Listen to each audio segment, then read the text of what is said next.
And we're live. Hi, good evening, everyone. Welcome to Level Up Live. I am Dr. Sharita Gaskins Tillett. I am your host. I'm so excited to share our guest with you tonight. I just want to allow a few minutes for other folks to come in. If you're watching us live, please say hi in the chat. Also, ask all of your questions in the comments. We're happy to answer them. If you're watching the replay, hashtag replay. And I want you to post your questions too, because I will do my best to get those to our guest as well. And I'm sure she'd be happy to answer any questions that you have. So I'm excited to jump in tonight. I missed you guys last week. I was on mommy duty.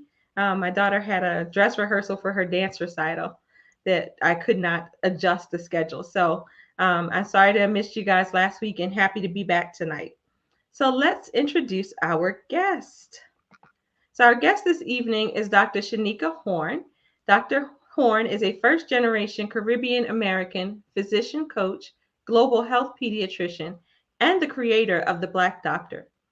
Originally from Brooklyn, New York, she obtained her BS in Exercise Science and M.P.H from the George Washington University. She attended medical school at St. George's University and completed pediatric residency at St. Joseph's Medical Center in Paterson, New Jersey. She completed a University of California, San Francisco HEAL program, traveling between Navajo Nation and Liberia. After experiencing moral injury early in her career, Sheneka took a break from clinical work immediately after fellowship to reassess her path and how to make work sustainable. It was also during this time that she created the Blk Doctor, customized to work with early career Black doctors in practice. Black doctors are often the first in their families to work in medicine. As such, there's tremendous pressure to maintain a role that may not be beneficial. When doctors have been in practice less than 5 years, they often do not feel equipped to ask for better working conditions. Through the Blk Doctor coaching program, Sheneka teaches Black doctors how to ask for exactly what they want and need to thrive and make any career path sustainable and fulfilling. So, welcome, Dr. Sheneka. Thank you. I'm thrilled to be here. I'm so happy to have you with us tonight. So, I want to start just by asking you to take us through your journey in medicine a little bit. Yeah, absolutely. So I feel like most people's journey is similar in that obviously you follow all the rules, right? Like you go to med school, you go to residency. So before I went to med school, actually, I couldn't decide if I wanted to be a doctor. I mean, it's quite Okay, a what commitment. were you choosing between? So I had changed my major after I saw the chemistry requirements in college. I had changed my major to physical therapy. Okay. And I was like, I'll just be a physical therapist. I still get to work with people. My major was exercise science. So I changed it from pre med to pre PT.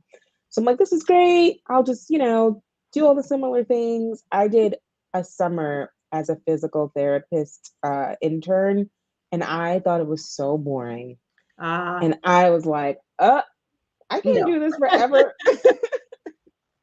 So senior year, I had to change my major back Oh, because I wow. didn't do my internship until junior year. So that was a little bit of a scramble.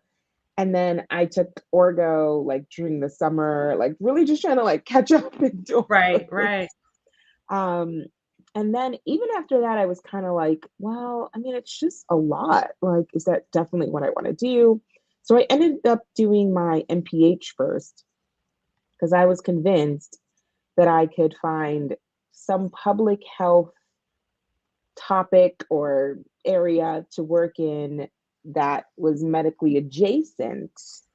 But at the end of the day, like medicine, as a doctor, you're kind of like the subject matter expert in most things, and people defer to you for a lot of the decision making. And then I realized, like, that's really what I want to be. I want to be the expert in the field.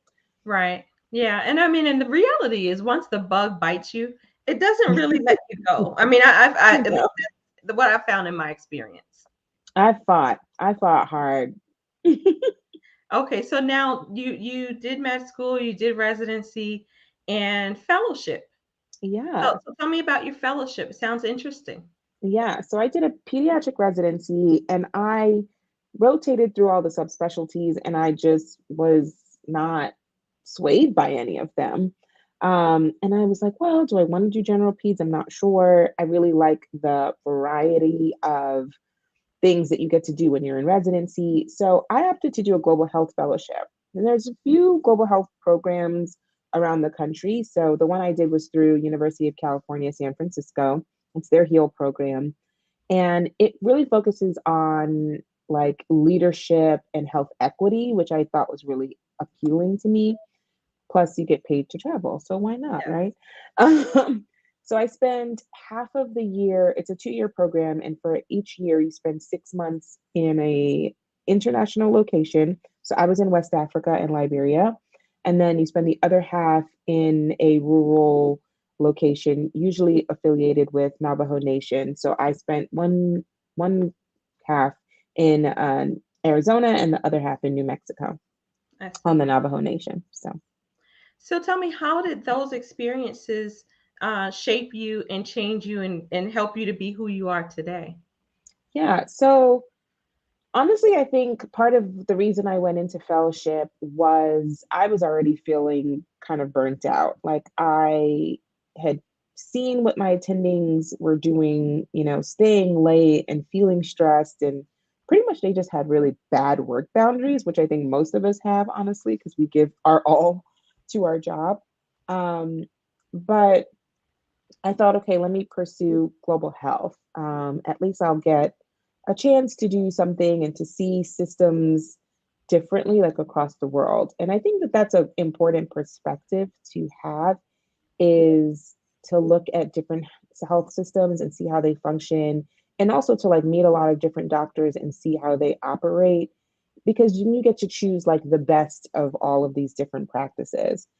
I think the other thing I realized was you don't have to leave the country to see the same type of problems, because honestly, Navajo Nation had a lot of similarities to my work in Liberia. Like I was working with patients who didn't have electricity or who didn't have access to water other than maybe well water. Um, a lot of like farming or other kind of accidents were happening, right? A lot of lead exposure, right? Because of their lack of access. Um, and so it was really enlightening to see that there's a lot of work to be done inside the United States. Yes. There was a lot of transportation issues. It was just so similar to Liberia, and I didn't realize that it would be. So I think, understanding and appreciating how our health system works, how it's different in every state, what are the access barriers, all of those things shape my current role in pediatrics and my current role as creating the Blk Doctor. Okay, so tell us about that current role since you bring it up. So because Sure. okay, so you did the fellowship, and then Hmm. if I'm understanding correctly, you then decided not to go into traditional practice from fellowship. Is that right? Yeah. So you Yeah. have So, never practiced as a traditional well, pediatrician or I do locum, so okay, I do some general pediatric practice now. Um, it took me a while to get there. I'm not gonna lie. I finished fellowship and I was like, this was great. Like I had all this new experience. But at the end of the day, global health is not like its own field in terms of like there's some subspecialty to it. You're still practicing general pediatrics sure, in a different location, right? right, right, So I came back and I was like, do I want to continue to work internationally? Because I just couldn't convince myself to sign a contract with a clinic for like 3 years or a hospital for 3 years, knowing how burnt out people were feeling and just seeing it in my colleagues and my former classmates. I just could not commit myself to it. And so I actually took 2 months off after fellowship, which at the time was a huge deal. I had to convince myself to do it. okay, And then, I mean, part of it was like a little bit of embarrassment, right? Like not having something immediately lined up. I sure. People ask you at graduation, what is your next step? What do you want to do? And to say like, oh, I'm just taking time off. People are like, what? But what's better? I mean, really, is it better to take time off and to search yourself and know what's better for you, or to Yeah. do what people expect of you? and Right. to go into a job where you're pretty sure you're not going to be happy and fulfilled. Yeah. Yeah. I mean, and that's really what was the thing that influenced the decision, because at the end of the day, it's me. I have to respond to myself and my needs and what's better for me. I just think like there's a lot of pressure, I think, in being a doctor, in that being part of your identity, Yes. especially I think being like a Black physician, being a female physician. Um, the road to get here isn't easy, right? No, And then no. not that many people know other Black physicians. And so your entire family is super proud of you, and your whole Right. community knows everything about what you're doing.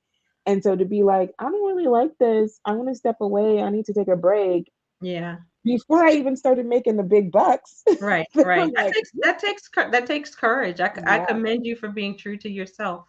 yeah. So I think, yeah, I mean, for me, I'm still surprised that I, even in hindsight, I'm surprised I even made that decision, because it is really scary. And like when you think about the amount of social pressure and expectations that we put on ourselves and that we hear from other people, it's difficult to take a break. So, in true fashion of being a doctor, although I was taking a break from clinical practice, I was creating the Black Doctor the whole time. So, Okay, so you took a break from clinical practice. mhm. Tell us about the Black Doctor. Yeah. So I was kind of at a loss. I felt a little bit disconnected from my community. I felt I was kind of looking for, where's the support for doctors who don't necessarily want to just fall into that hospitalist role or the clinic role. Like, what options exist for us? What are, what's our potential? We don't talk about that a lot. We don't talk about the variety of medical careers that exist. Right. And there is That's true. a huge variety Right. And it's growing every day. every day. And there's so many people doing unconventional things, or even conventional things that you just haven't heard about. Right. Um, Or conventional and things in unconventional ways. I like yes, that too. yes, yes.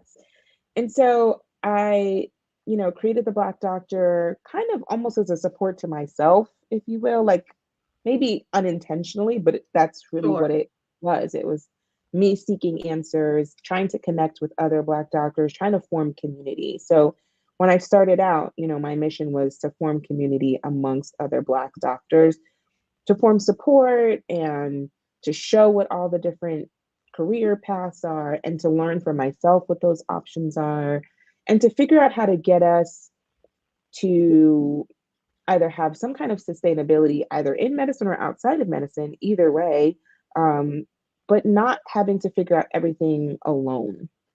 And I Right. think a lot of us do work alone. And I think that's true. You mentioned it being an issue for people who are maybe following a bit of an untraditional, non-traditional path. But I honestly think that it's an issue in general. I Mm-hmm. think that the way that we practice, you're in medical school, you kind of have a group of people, a cohort of people around you. When you're in residency, it's the same thing. You have folks traveling along with you. And then Right. you're in practice, and you may or may not have anybody. I mean, if you don't have much rapport with, Mm-hmm. your peers in practice, or if you're in solo practice, it's very easy for us to get siloed and Yes. to, not really have anybody to talk to understand, that other people are having the same thoughts that you're having, the same issues, the same Mm-hmm. burnout, Mm-hmm. the same imposter syndrome, whatever it is. We're kind of separated and we don't understand that we're actually having something of a common experience. Yeah. And I noticed it kind of in some of there's a lot of, physician groups on Facebook, and you kind of notice that every once in a while a post will pop up and someone will share something that triggers everyone else to kind of respond like, yes, me too, but there wasn't a lot of solution to it. And so I felt like, yes, I feel validated in my emotions in Yeah, being in these groups, but then what? right. What's our next step? How do we move forward? How do we decide? How do we know? And so that's really what the Black Doctor came out of. And so now essentially what I do is I coach other physicians through their careers, trying to figure out how to make things, like I said, sustainable, how to get back that feeling of fulfillment, discovering what all your options are. Yeah, I mean, a wide variety of things, that the issues that we're facing, whether it's burnout or racism in medicine, how to move through that, how to get the best possible outcome for yourself and your family. Those are things I coach on. I also podcast through the Blk Doctor. And the podcasts, every other episode, I do a solo episode where I do talk about things like moral injury, burnout, um, career choices. Like I share my story in there. But the other episodes are guest episodes where I talk to other Black physicians and I share their stories as well. And I have your episode coming up soon, which is going to be really exciting. Oh, goody. Yeah. And so really it's just sharing that, um, sharing the feelings that we all have, and then sharing how people have moved through it, what they're doing with their medical degrees, like how they have come out on the other side. Most people have suffered through burnout or moral injury. The terms are almost I was gonna say, interchangeable. tell me, let's talk about that a little bit. Tell me what you mean when Yeah. you say moral injury versus burnout. Right. So burnout is kind of this feeling of, um, it's almost like a disconnect from your work because of exhaustion and because of the inability to, keep up with the demands of the workload, right? And so I think burnout can sometimes be a harmful term in that it's suggestive of the person being deficient as opposed to the system being deficient. And so I think I use that word cautiously. I use it a lot because people hear it and they connect to it. Identify with it. Yeah. Yeah, but I don't necessarily always think it's the most appropriate word. I do think moral injury has a little bit of a better fit in that it talks about the fact that there is a disconnect between the type of services we want to provide and what we are able to provide due to systemic constraints. And I feel like most doctors kind of fall within that realm where you know what kind of service you want to provide, you know what kind of connections you want to have to your patients. However, due to, the adding constant addition, I should Sure. say, of administrative tasks and limitations and the loss of autonomy, there's all these things that play into how we practice, and the disconnect between being able to like do a good job for our patients, get them the exact care that they need, seeing that disconnect and having to live through that, that is moral injury. Yeah, and I would add to that that on top of it, we're the ones who face all the liability. So, Yes, you're absolutely. restricted in what you can do to care for your patient, but you're responsible at the same time, Hmm. legally responsible at the same time, Hmm. and that's And pretty you heavy feel load to bear. responsible. Right? Yeah. Oh yeah, yeah. Yeah, you're emotionally tied to people, you feel ethically and morally responsible, and then just not being able to provide that because of insurance or administration or whatever it is, um, weighs down and really rubs you, you know, over time. So Right, yeah, I absolutely. mean, focusing on that, I think is one of my primary things, along with other topics. So then, okay, so how do you help people to get past that, or because it involves some significant mindset shifts, because Absolutely. again, we're kind of conditioned to do things a certain way. When Hmm. you are in medicine, you follow the path. There's a Yeah. script, and so you've gone off script. Oh, And way. and I'm a so, rogue. how do you get other people to the place where they're willing to go off script? Or if Yeah. they're not willing to go off script, to where they're really at least willing to own their own voice within their practice. Yeah. So honestly, I do not promote my coaching to people who are not ready to go off script. Okay. And that is because you have to decide for yourself that something is not working for you, right? Me spending time trying to convince you that it's not working is not a good use of time. Sure. I Sure. think at some point people come to that realization. not only did they come to the realization that it's not working, but that they can do something about it. And so I think I'm really catering to people who realize like this is really unsustainable and I want to do something about it. And so that point, that's the starting point, Sure. right? So at that point we can talk about what are the options? Is this the right career for you to stay in? What it means to leave medicine if you choose to do that. And I think some of that is, untying your identity from your career. Yeah. Um, Which is just which a is big more one. than which is more than a notion. Oh yeah. When you've spent half your life becoming, Dr. Hmm. Horne. Hmm. Yeah. It is a complete shift. Additionally, I think, like I said, with the podcast and with, I have like a newsletter and a Facebook group, I have all the things.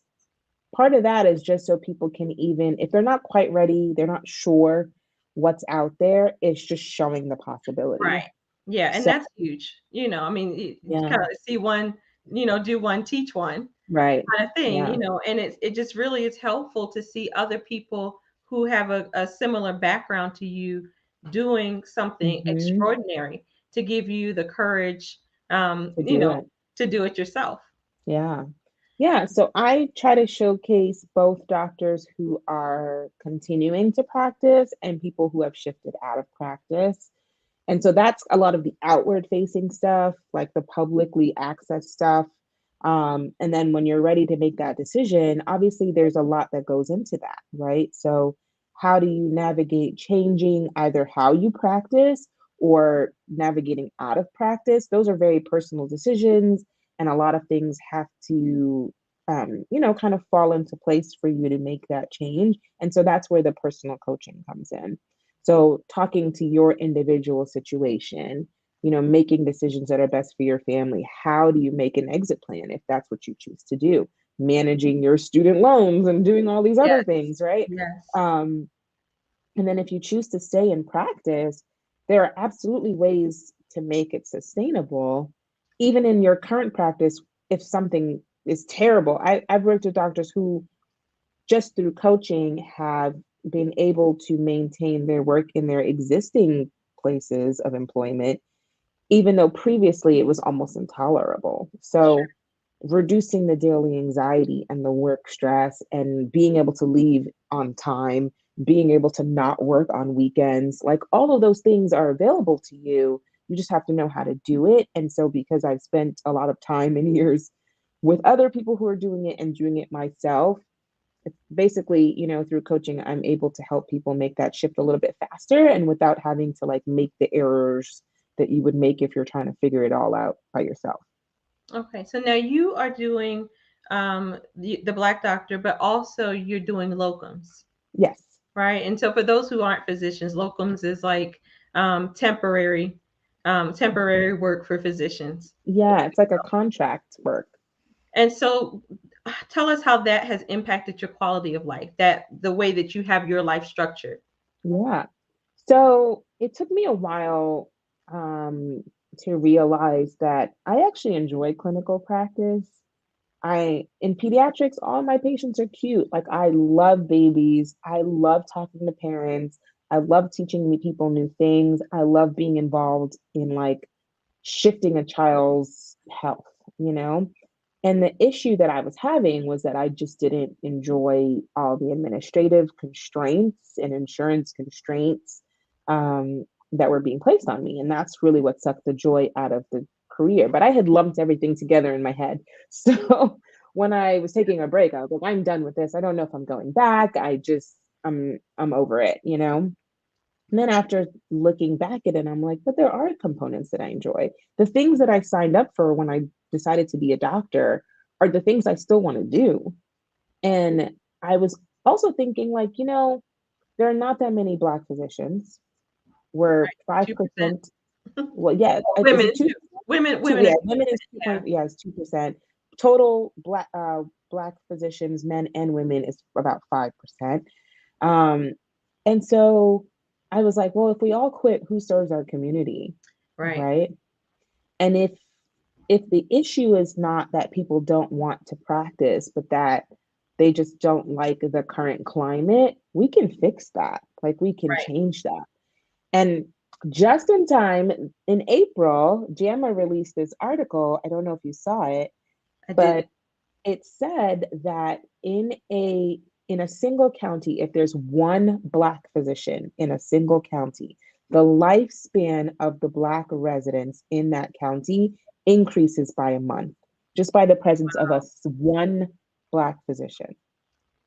So the idea that if there's more of us, that we are going to literally increase the lifespan of our community. I mean, that's something I felt before, was that, we do provide different care for our community, and people are looking for us all the time. But just to see that it was actually studied, I think is like Right. amazing. No, it is. It is. And it's remarkable even. Hmm.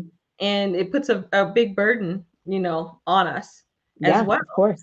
Right. because if we have this skill set and we can Hmm. help our community, you do feel a burden. And it's like a dichotomy because, on the one Hmm. hand, you want to take care of yourself because you Right. can't, the system is weighing you down. And then on Yeah. the other hand, you feel like people need you. And so Yes. I think really a lot of it has to do with, yeah, like I said, kind of owning your power and understanding that we actually can have it both ways. We Yes. can Exactly. take care of people and, do it in a way that is sustainable to us and, Hmm. kind of usurping the system Right. almost. Yeah.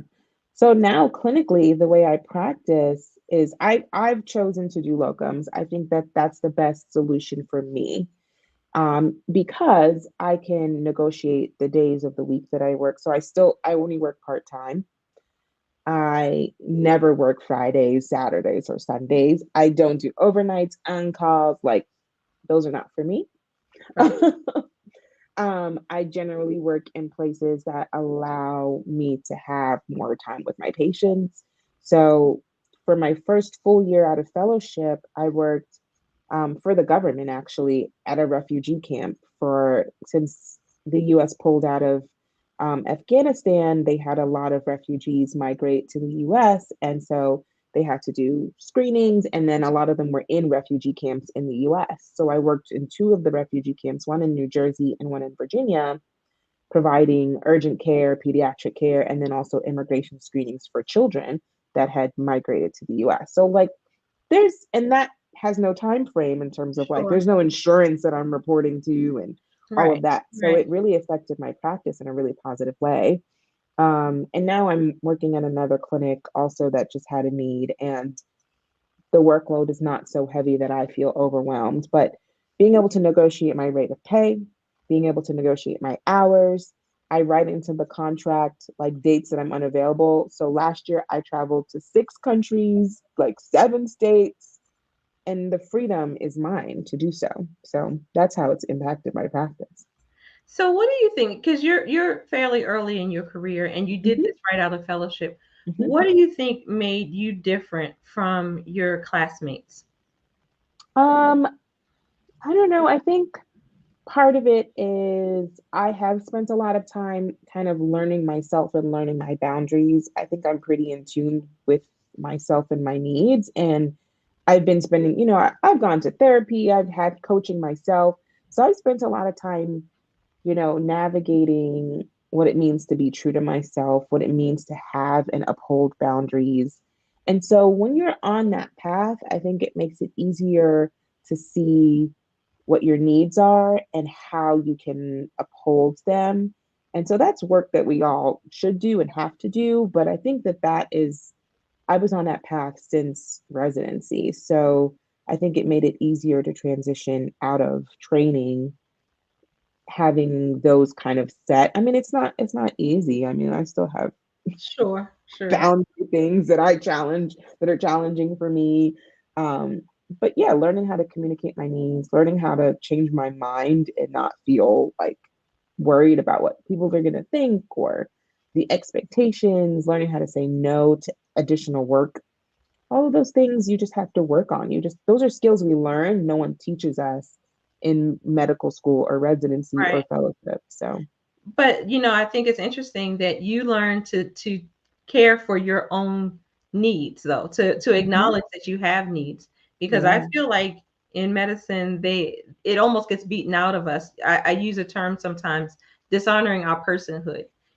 So Yes. it's like you don't have any needs, you don't have any desires. The patients come before anybody, and Mhm. everybody comes before you. Everybody. And so I applaud you for being able to kind of, it's almost like you've isolated yourself and protected who you are Mhm. in a way Mhm. that you didn't allow that mentality to overtake you the way Yeah. so many of us have, and actually Mhm. even, to the point of putting ourselves in danger. Right. I've had friends that have come to work pushing IV poles. Now Yeah. who wants a doctor that's sick enough to need an IV? I don't want you Yeah. to take care of me. I want you to go home and get well, right? At But least it's at least that funny. makes sense to me. Yeah, it's funny. Many of the people I've interviewed, some have had serious illnesses and been at work. People are going through chemotherapy. People are, getting new diagnosis of like devastating illnesses and still showing up to work and then realizing how that's not functional and how that does not work and making those changes. So it's not unheard of. It's actually pretty common. Yeah, yeah. Well, I appreciate that you have the group that you do, that it's a place for people to come together and to see their common struggle and hopefully get a different perspective and empowerment to be able to make changes in their lives. Yes. So thank you so much for that. We're Yeah. almost out of time. I Mhm. want you to tell our guests where they can find you and how they Yeah. can work with you and listen to the podcast, all of those good things. Awesome. So I'm at the Blk Doctor on Facebook and Instagram. I think you can see the title on this video. So Yeah. Black is spelled And, BLK. and we will put your information in the comments. Perfect. So there's a website, which no one ever goes to, but because everyone uses social media. Yeah. So Instagram, Facebook, there's a Facebook group, the Blk Doctor Collective, and it has many other Black docs in there that we're trying to have those conversations. And the podcast is also called the Blk Doctor Collective Podcast. Excellent. Well, thank you so much for coming on, and thank you for, Yeah, like I said, the pleasure. work that you do with the Blk Doctor. Keep spreading, keep spreading Mhm. your truth and helping other people to own theirs. Thank you So so much for having me.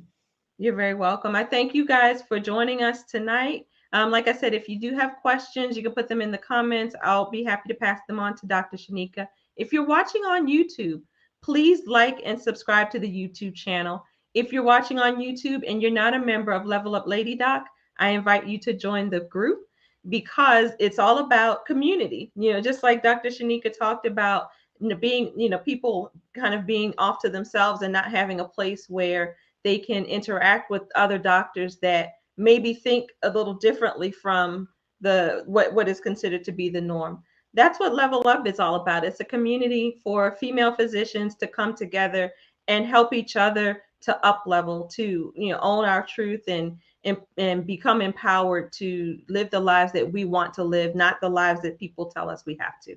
So that's it. Have a great night. We'll see you guys next week. Take care.